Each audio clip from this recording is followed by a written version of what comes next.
Welcome to Real Estate Radio Live, an informative and engaging hour discussing everything you need to know about the world of real estate. Your host, Joe Kuchera, provides you with insight and guidance on how to buy, sell, finance, and invest in real estate. He also offers real estate tax management strategies, new construction advice, home improvement tips, and much, much more.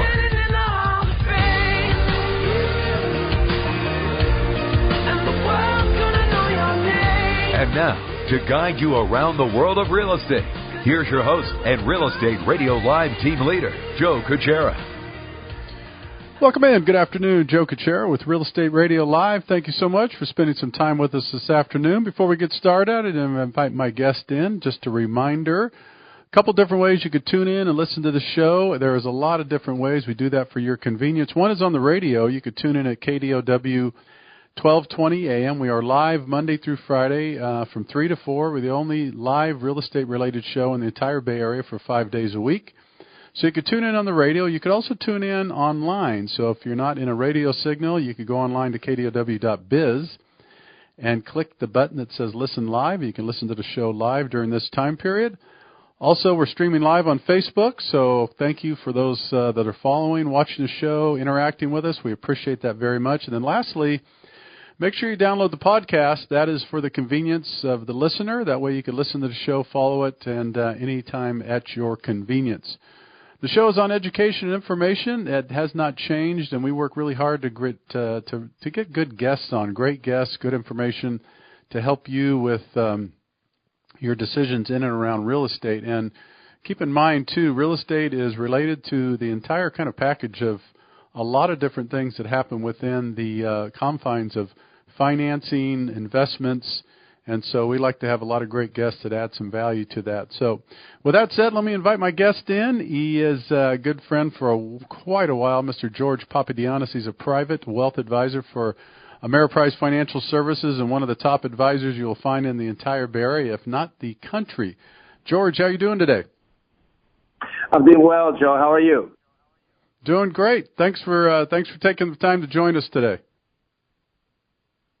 A pleasure as always. It's always good to get the expert advice of a gentleman. But before we get started, George, we'll talk a little bit about the market and get your philosophy on a number of different things and kind of your thoughts and on what's happening. But maybe give the listeners, if you could, take a minute to give them a little bit about your background and then your current roles and responsibilities as the private wealth advisor. Thank you, Joe. Well, I have been a financial advisor for the last 27 years, and I'm an independent franchisee of Ameriprise Financial, which is a Fortune 200 company. I deal primarily with clients who are anywhere from 10 years before retirement all the way to well within the retirement, and I deal primarily with investment planning, retirement, estate planning, risk management, what I would call holistic, comprehensive financial planning for my clients. Of course, being in the Silicon Valley, lots of times we're dealing with executive packages, including stock options and restricted stock units and et cetera. And, of course, people with a significant amount of exposure in real estate as well. Right. And if I'm not mistaken, George, I know you're always you're on a pretty busy schedule traveling too from time to time. Does Ameriprise reach out to you and for a lot of these events to come and speak and at a many different, are you still doing a lot of traveling and speaking at a lot of events as well? I am. Actually, we're doing a market outlook event for my clients here in the Bay Area on the 9th of December at the San Mateo Marriott. And we expect about 150 people. And given the recent destruction in Santa Rosa, we're also going to combine that with a fundraiser for the victims over in Santa Rosa a couple of months ago. Oh, wonderful. Very good. Well, let's maybe we could start by the question of just kind of give us a summary of the financial markets, maybe a quick overview, and we could dive in and then get under a microscope a little deeper. But what's your assessment right now of kind of the financial markets and where we are? Obviously, everybody's excited right now, right? Yeah, I mean, I say this with happiness and also with a little bit of concern. This definitely reminds me of 1998, 99, 2000 environment. The markets have been on a tear, especially since the election, with the Dow Jones up almost 25% since last year, 12 months ago, S&P up about 20, and the Nasdaq up over 30%. Even bonds that everybody had written off as a losing proposition have actually kept their own, despite the Federal Reserve raising rates for the last year and a half or so. And international markets have joined the rally, and as well as the U.S. markets have done, emerging markets and some international indices have done even better. So we're in this Goldilocks environment where there's lots of unicorns and lots of happy people if they have been invested, and lots of anxious people if they have not been invested trying to catch up, which is always a dangerous sign.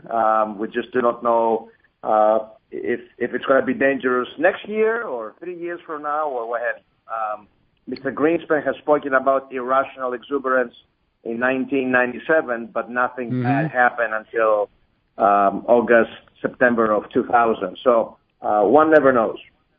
Yeah. Does a little bit of this surprise you, George, in the sense that is it inflated or is it maybe overdone a little bit when I say the market? Or when you look at the numbers and the profits and the overall, the overall market, does it not surprise you that we continue this growth? Or is it some of it a little bit inflated or maybe a little bit exuberant?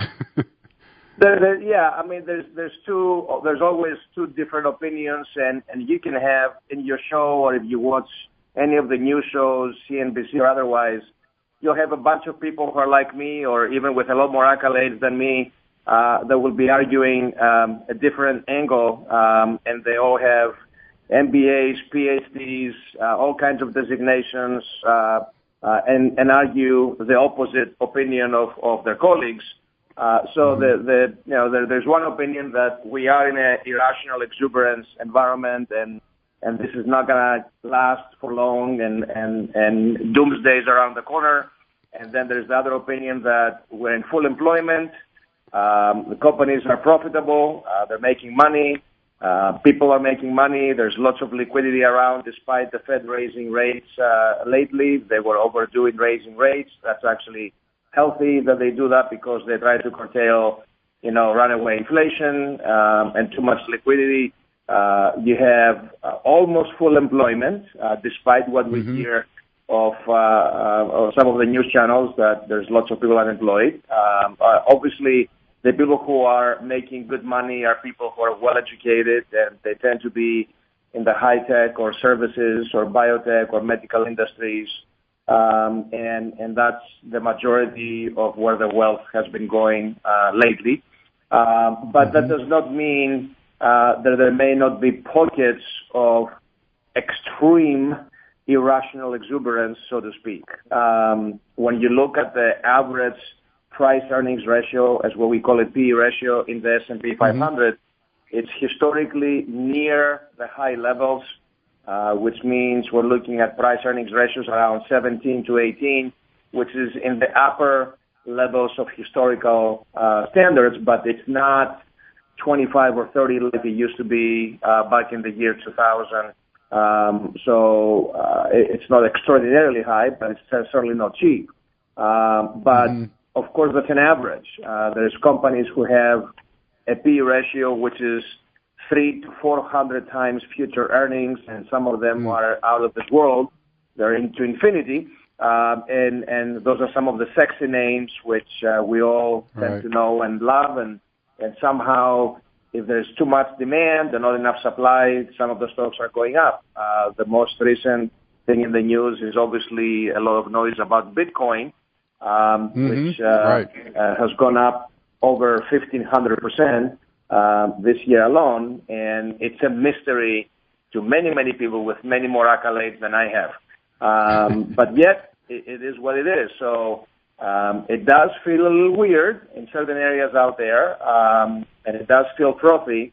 And one would argue there's exuberance, but many people would argue that as long as we get the tax cut for corporate tax rate and the Senate and the President signs a new tax law that reduces corporate tax cuts significantly, helps the middle class somewhat, maybe not people who live in California or New York. Right. And it also helps corporations and publicly traded companies because they'll cut their taxes.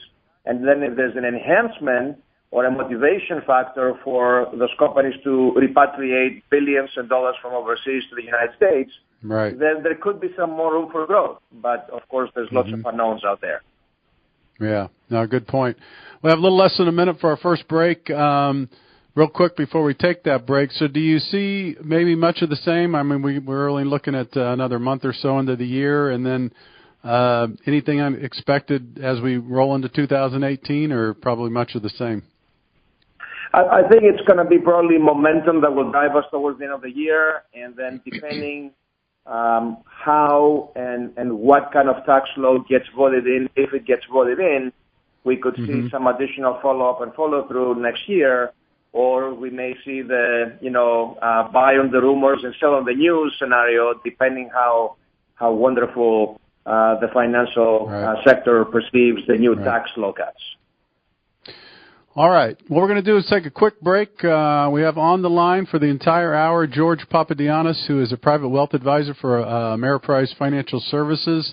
We're going to take a quick break, come back. If you have any questions for George, give us a call, 1-800-516-1220, or you could text your questions in, 408-838-9060. I'll be back with you to continue in just a couple minutes.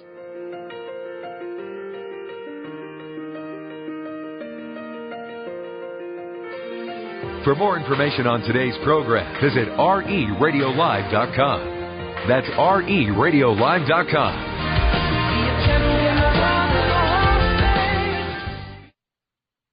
The world is changing, and so is real estate. It's changing in ways that give consumers more control with more affordable options. So what are your options? Hi, this is Joe Kuchera with Real Estate Radio Live. I've been on the air educating and informing consumers for over 7 years now. I'm excited to announce that there is now a more efficient and cost-effective way to buy and sell real estate. Our team at Real Estate Radio Live is launching a new program designed to help buyers or sellers like you in real estate, lending and title. That's right, we'll coordinate the entire transaction for you. So you benefit by working with the same team, saving time and saving money. We'll guarantee you'll not only be working with the most qualified, hand-picked experts in real estate, lending, and title, but you will also save a significant amount of money in all three services as well. Act now and benefit from changing the world of real estate. Call 408-838-9060. Go to RERadiolive.com. That's RERadiolive.com. Welcome back to Real Estate Radio Live, streaming live on iHeart, TuneIn, and KDOW.biz. For more information on today's topic or guest, just visit RERadiolive.com. That's RERadiolive.com. Again, your host for Real Estate Radio Live, Joe Kuchera. Welcome back in. Thank you for joining us this afternoon. Joe Kuchera with Real Estate Radio Live. We're with you 5 days a week. Today we have on the line, our guest is George Papadoyannis. He is a private wealth advisor for Ameriprise Financial Services, and we're talking a little bit about the market, and we're going to chat with George a little bit about some tips for millennials, and then a little bit for retirement, too. We're going to hopefully get the gamut here with George and his time. George, as we took the first break, you were kind of summarizing the market and some of your thoughts and some of the things we've been going through. Is there anything other than what would, in your mind, that could get the markets to maybe adjust or correct or whatever you may be looking for? I mean, everybody's, I think you talked a little bit about there's a couple of sides of the fence on this, but is there anything in the horizon or out there, geopolitical or anything that you could see that could make the markets get a little bit jittery? Absolutely, Joe. There's a tremendous amount of geopolitical noise out there that if people were paying attention, I don't think we'd be seeing the highs we're seeing right now. I mean, yesterday North Korea launched another interballistic missile with a great range, and of course now we're talking about more disciplinary action, if you want, or we're trying to punish North Korea by having additional withholding of services and food and supplies, etc. And President Trump is trying to get China to chime in on this. We have continuously unrest in the Middle East. We had over 300 people die in a mosque in Mount Sinai in Egypt a week ago. So there is a tremendous amount of if you want, unrest. And, it seems like if it doesn't hit close to home, it's not really a big deal until it becomes a big deal. And hopefully nothing bad is going to happen. And hopefully the security in the United States continues to be strong. I think it's notable to say that we haven't had any serious or significant international terrorism since the towers in 2001, and hopefully that trend will continue. But any large geopolitical event obviously could be a reason, or depending on its severity, an excuse for the markets to take a hit. However, we have learned as a culture not to live in fear. We tend to be optimistic, and we tend to think that whatever happens, this shall also pass. But that would give a good reason for people to do some profit taking and maybe take, 20 to 30% gains and lock them in for a while at least.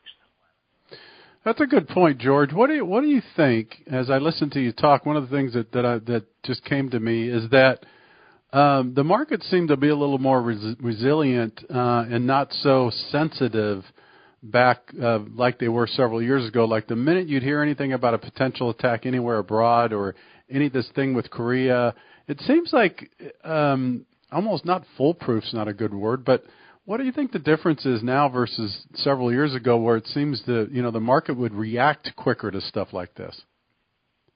I'm not the right person to give you a qualified opinion, so I'm just going to give you a guess. I think people are becoming numb because the news tend to sometimes dramatize or glorify just about anything and everything, and people maybe are, throwing a deaf ear on the news. It's like, well, it's not affecting me, so I'm not going to pay attention to it.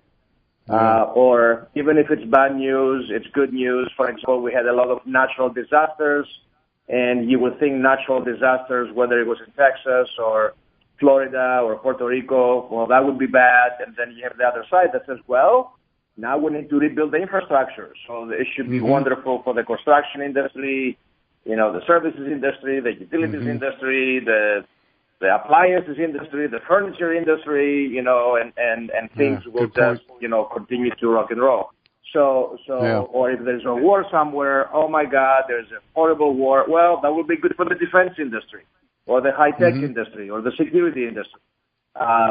I heard from one of my clients that a city and a county that is here in the peninsula hired 38 ex-firefighters to do more inspections on commercial buildings and et cetera because of what happened with the Oakland fire last year.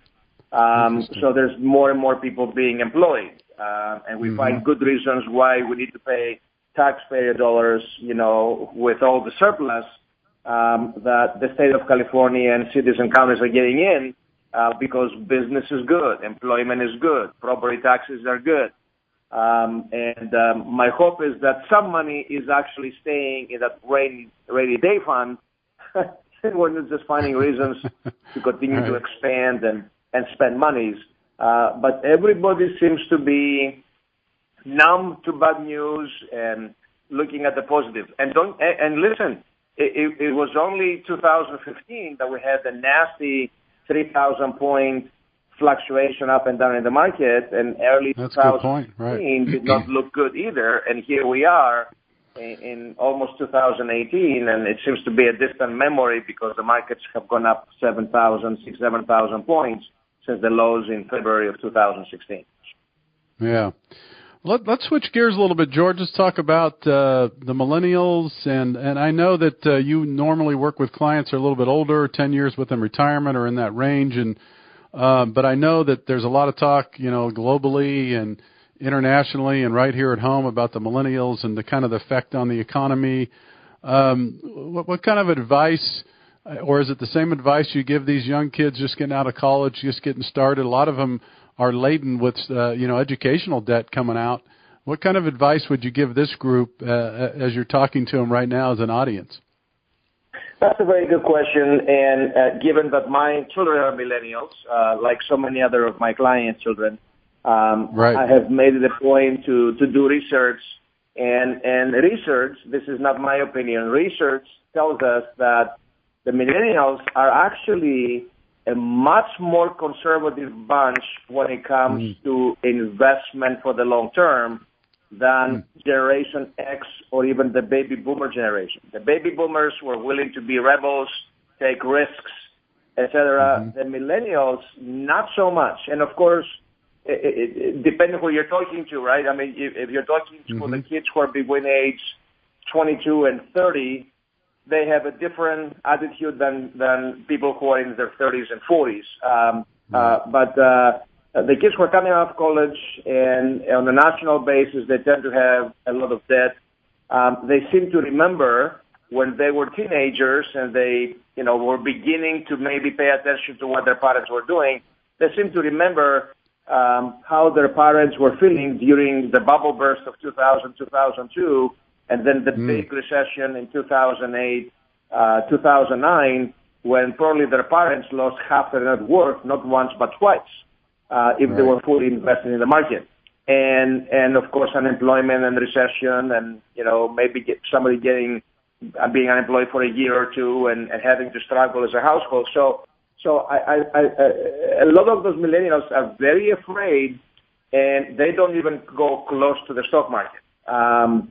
And yet, even if they don't save, even if they don't fully participate in the 401k plans, they have this perception that I'm still going to be okay even if I don't save, even if I don't invest, because I'm just going to go out there, and if I'm educated, I'm going to work for a startup, and the startup is going to be the next Google or the next Facebook, and I'm going to be a millionaire anyway, so I don't really need to save.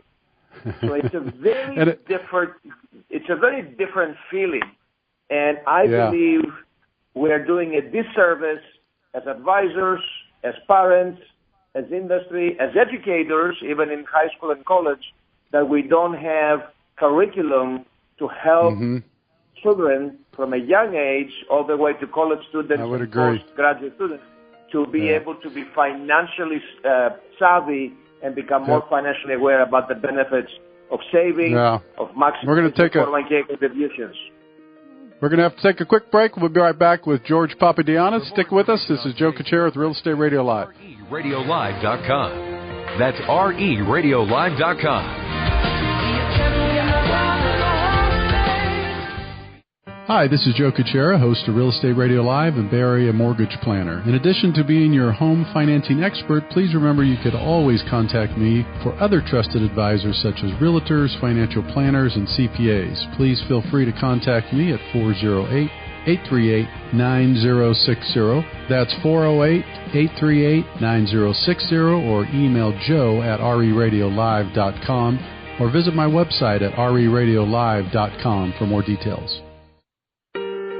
Welcome back to Real Estate Radio Live, streaming live on iHeart, TuneIn, and KDOW.biz. For more information on today's topic or guest, just visit RERadiolive.com. That's RERadiolive.com. Again, your host for Real Estate Radio Live, Joe Kuchera. Welcome back in. Thank you again for joining us this afternoon. Joe Kuchera with Real Estate Radio Live. We have on our line today our guest, George Papadoyannis. He's the private wealth advisor for Ameriprise Financial Services. He's enlightening us on the market and updating on a couple of different things, some philosophies, thoughts. Right before we took the last break, we were kind of finishing, George was finishing his thoughts on millennials.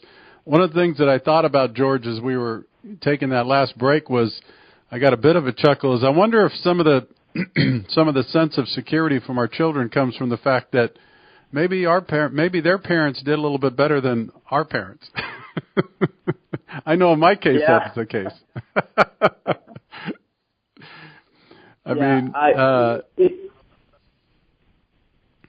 It's true. I mean, I believe that children are very observant. We may think they're just focusing on their machines and iPhones, etc. They don't pay attention, but I think they do observe. They do observe struggles, especially financial struggles in the household, and those things stay in the back of their mind. But I have to tell you, it's difficult for me to explain that there's a significant amount of optimism that whether I save or not, whether I have a lot of debt or not, I'm going to be okay because I'm going to hit it big. And of course, I'm trying to instill discipline to my kids and have them save systematically. And the moment my daughter got a job after she graduated from NYU, having her put the maximum into her 401k, and she says, "Dad, I can't afford to pay rent." And I said, "Okay, well then do whatever you get matched, and we'll figure out the rest." But I think it's a shame if we as parents do not do the best possible to prepare our children for what's next. I had so many clients of mine who say, "I don't know how my kids will be able to afford to buy a house in the Bay Area. I'm glad I have one, but I really do not know how they're going to buy something. I think they may have to move away from the area." And we have lots of conversations and we commiserate at times, and at times we say, "Well, they're young, and 30 years ago when you made your first home purchase, you couldn't believe how you can afford the $40,000 Rancher either, but you put a down payment because in Ohio, the same house was going for $5,000. So, it is different now, but it's not that much different. Yeah. Something you said on the last segment too, George, I wanted to kind of circle back with, and that is, and I couldn't agree with you more, we do a terrible job as a society, our educational system. It's a shame that for the most part we don't teach any kind of basic financial anything in school when we put so much focus on education, and yet the statistics show, I don't know, it's ridiculous. Less than 10% of people are prepared for retirement, and then you have the facts also show that a lot of the families breaking up and divorces are caused by financial issues. So it is unbelievable at this day and age that we can't, as a society, add something to the curriculum in school to teach these kids more about finance.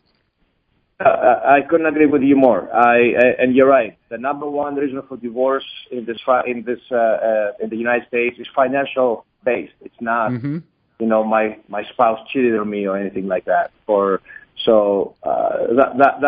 is true. Also, we do teach our kids. We teach our kids to be fiscally irresponsible because we teach our kids that it's okay to max out loans for their education, and then they get out of college, and whether they have a job or not, they have this debt to take care of, and then they get married, and then we teach our kids that it's okay to put their wedding party on a credit card, and their honeymoon on a credit card, and their furniture on the new place on a credit card. And so we basically teach our kids to be always flooded with debt. A recent study mentioned that the next bubble to burst could be the school loans bubble.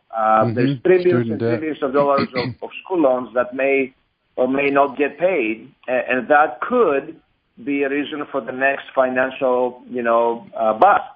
I hope that's not the case, and I hope we get some good support and in the infrastructure of the current administration. I know the previous administration was trying to handle this not terribly well, but I'm not sure this is a focus of the current administration either.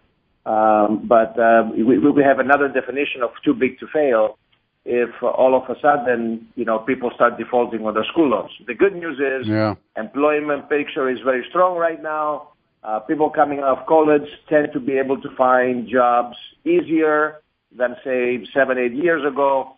So my hope is that this Goldilocks environment we're in continues for a while. People continue to be working, continue to make money, continue to be employed after college. So we don't see any bubble bursts on school loans area. Yeah. Let's jump, talk a little bit about real estate. Before we do that, though, George, for anyone out there that's listening to the live show or the podcast eventually, if they're interested in contacting you a little bit about your services to learn more, what's the best place to reach you? Sure. I have an office in San Mateo and an office in downtown San Jose. Best to reach me either through the Ameriprise Financial website and look for Papadoyannis and Associates, and I know it's a mouthful, or contact me at my office number, which is 650-593-9170. My direct extension is 328. And my website is www.papadoyannisandassociate.com, completely spelled out. And if you have 2 hours of your show, I'll be happy to spell it out for you. Well, we'll have you back. I can tell you that George has quite a team, quite a group, and I'd highly recommend if someone's out there listening, maybe you haven't quite, you're struggling, or maybe you're looking to make a change, or you're not happy with your current situation, whatever it is, contact him and his team, and they'll do a great job to do what they need to do to talk you, to work with you on that. Hey, before, again, we got this segment, and then we're going to wrap up one more, so I want to make sure, George, we talked about the obviously the markets in general. Now, we have the real estate market that's very similar. Boy, here we go. Heading north every single month, every single year. We have this shortage of housing. We have, again, what appears to be some people are nervous about another bubble, but yet then the conversation goes to, yeah, but what would cause that? We have a strong economy, business economy. We have a high demand. There's no other places to build. So all the factors look like, there could be some leveling, but, it doesn't look like something like that could happen, but one never knows. What are your thoughts, quickly, before we jump in a little bit, just in the real estate market? Let's talk specifically about the Bay Area here. It's a very good question, and the Bay Area continues to be one of the premier places to live, and because of the climate and the technology and the brain power, it continues to be a magnet despite the high tax brackets and the high tax rates for people to come in, which is a blessing. Mm-hmm. After we come back from the segment, I would like to actually talk about how to protect the equity that people have in their properties right now as well. But I think historically, at least, we see that real estate prices don't really get affected by any financial corrections until those corrections are very severe and 2 to 3 years later. And then the corrections, especially in the peninsula from San Francisco all the way to San Jose, they tend to be milder, and as you get to the outskirts or the greater areas outside that area, they get hurt the most. But the area between San Francisco and San Jose quickly recovers, very quickly, while the further away areas take a little bit longer to recover. Usually a good indication is if a market corrects, the stock market corrects, usually 2 to 3 years later, you'll see some kind of a correction in the real estate prices as well. Mm-hmm. Well, we do have we have a couple minutes left in this segment, so let's get started, and we can roll into the last one because this is important. I hear this a lot. You probably do too, George. You see it. You have these people. Some of the stagnancy, some of the reasons why it's so stagnant in the marketplace is, a lot of these people are looking, scratching their head, or looking at their balance sheets, going, I've owned this house for 30 years. It's worth $2 million. I don't owe anything on it. I'd love to move, or I'd love to sell it, but my, oh my, am I going to get hit with capital gains? What are you seeing that or hearing that a lot on a fairly regular basis, or? Yes, very few people. It's interesting because a lot of the clients that I talk to are in a situation in their life because they've done good planning where they don't feel like they have to move out. They can choose to move out either because of traffic or because the kids have moved. But most of my clients, they don't have to move out just to make ends meet. But there's a lot of people out there whose number one asset is their equity in their home. And if they can't afford, once they retire, to live in the Bay Area, they have no choice but sell. And as that baby boomer generation is getting to the point where they are either retiring or they're forced to retire, and they haven't done a good job planning, and their number one asset is real estate, inevitably their homes will be going on the sale block, and that can create some additional supply for inventory in real estate over the next 5 to 8 years, Yeah. which would be the peak years where most baby boomers would be indeed retiring. Okay. I have actually had more people complain to me about traffic, and it's time for them to move because of traffic than because of the capital gains. Yeah. Let me do it. We're going to take our last break. We're going to come back. We're going to finish up with George. If you have any questions, 1-800-516-1220. We'll be back with you to finish up in just a couple minutes.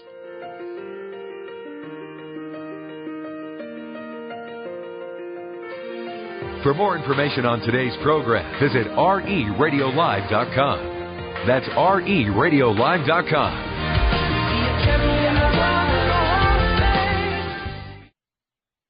The world is changing, and so is real estate. It's changing in ways that give consumers more control with more affordable options.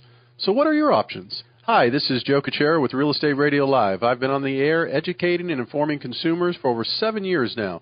I'm excited to announce that there is now a more efficient and cost-effective way to buy and sell real estate. Our team at Real Estate Radio Live is launching a new program designed to help buyers or sellers like you in real estate, lending and title. That's right, we'll coordinate the entire transaction for you. So you benefit by working with the same team, saving time and saving money. We'll guarantee you'll not only be working with the most qualified, hand-picked experts in real estate, lending, and title, but you will also save a significant amount of money in all three services as well. Act now and benefit from changing the world of real estate. Call 408-838-9060. Go to RERadiolive.com. That's RERadiolive.com. Welcome back to Real Estate Radio Live, streaming live on iHeart, TuneIn, and KDOW.biz. For more information on today's topic or guest, just visit RERadiolive.com. That's RERadiolive.com. Again, your host for Real Estate Radio Live, Joe Kuchera. Welcome back in. Thank you again for joining us this afternoon as we wind down the show. Just our final segment going really quick, and it always does when we have great guests with all kinds of great information, and that is George Papadoyannis on the line with us today. Kind enough to share some time with us. He's a private wealth advisor for Ameriprise Financial Services, enlighten us on a lot of different topics. And so if we kind of round this up and summarize it, George, as we left the last segment, you have this generation or a lot of people that are concerned maybe what to do with their houses with the potential capital gains. And the wonderful part is, of course, you have this, appreciating asset, and they've been blessed over the years to have it. But then what to do, or what kind of ideas or suggestions do you have for someone that is in that position where should I sell, shouldn't I sell? Is there anything else I could do to offset taxes? What are your thoughts about that group? Well, currently the rules say that if you have lived in your primary residence for more than 2 of the last 5 years, you're entitled to a $500,000 capital gains exclusion if both spouses are alive and owners of the property, so $250,000 each. So you have an exemption of $500,000 from any appreciation of the property. And most people tend to have done remodeling and stuff like that. And if you have kept records of any remodeling costs, that is added to the original cost basis of the house. The remaining money is subject to long-term capital gains, and it is what it is. You do have to pay taxes on any gains of more than $500,000, which is a lot better than having to pay taxes on Amazon.com stock, because there is no $500,000 exclusion in that. So it's still a pretty good deal. And if that's what your family has to do to survive and have a nice retirement, then that's what you have to do. The one thing that I would say is, if anybody who is selling their home may have some investments that maybe have not done well, maybe they invested in energy or in bonds that have not done well, or some investment that went south. If you sell any investments that you have a lot to help offset some of the gains of your portfolio, that would be good. On the other hand, you don't want to be selling your home the same year you're experiencing a huge amount of gain by locking in gains in the stock market, so you may want to pair that in a different tax year, so to speak. Those are just some simple tips on what to do. But the most important thing that I wanted to make sure I mention as a financial advisor, as a financial planner, is we saw what happened in the North Bay, in Santa Rosa. Given the significant appreciation of property values in the last few years in the Bay Area, I would urge every one of your listeners to make sure they have a visit with their local property and casualty agent to make sure that the insurance policies on their homes are up to date, that their policy replacement value is truly replacement value of the new value. And depending on how much equity they have on their home, even though it's an additional expense, they may want to consider earthquake insurance or flood insurance if they're in a floodplain or what have you, above and beyond the normal property and casualty insurance that people have. And if they have lots of properties, like rental properties, having a liability insurance is important as well. Yeah. Well said. I think that's they should take that advice and heed for sure. Just a couple minutes left. I know earlier, George, you talked about your daughter and encouraging her to the 401 to participate in the 401k plan. So, in general, are you a fan of maxing that out if you can, of course, and doing that with your employer? And then if you get some matching, that's even better. And then on top of that, if you can invest with someone like yourself, give us kind of your thoughts on that. Yeah, I cannot think of any better accumulation tool for the long term other than people investing in real estate in the Bay Area, obviously if you live here, and also taking maximum advantage of any employer-based or self-employment-based retirement plans, whether it's a 401k or a SEP IRA or a 403b plan or a deferred compensation plan, where you can put a portion of your salary on a tax-deductible basis into a retirement account. Depending on your time frame and your risk tolerance, you can be fairly aggressive or moderate or what have you. Many employers provide matching on top of whatever money the employees contribute. You're systematically putting monies into a diversified portfolio that hopefully is growth and income oriented or moderate. And you take advantage of what we call in our business dollar cost averaging, where you're systematically buying in shares, whether the markets are up or low or down. And when they're up, we all feel happy when we look at our statement and everything is great, but we're actually buying more expensive shares. And when the market is down, we're all miserable because, oh my gosh, I just lost a bunch of monies, but you're actually buying more shares. You're buying shares on sale. And as long as you keep a long-term perspective, and this is for, people's time frame of 30 years plus, it's the single best way that I know of accumulating wealth above and beyond, investing in real estate. Yeah, very good. Well, just a few seconds left. Lastly, George, again, if you could give out your contact information if anybody's interested in contacting you before we have to duck out here today. Certainly. Again, George Papadoyannis, telephone number is 650-593-9170, extension 328, or you can contact me via my website, www.papadoyannissanassociates.com, and that is Papadoyannis,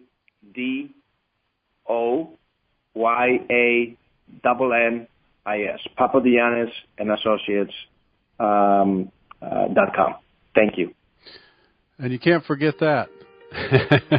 George, I want to thank you for your time. It's always great having you. We'll have you back in a couple of months. Take care, my friend. Thank you. That was George Papadoyannis with Ameriprise Financial Services. Great to have him on the show today. Joe Kuchera with Real Estate Radio Live. Thanks again for checking in. We'll be back with you tomorrow. On today's program, visit RERadiolive.com. That's RERadiolive.com. Tune in, log in, download our podcast. Discover more at RERadiolive.com. RERadiolive.com.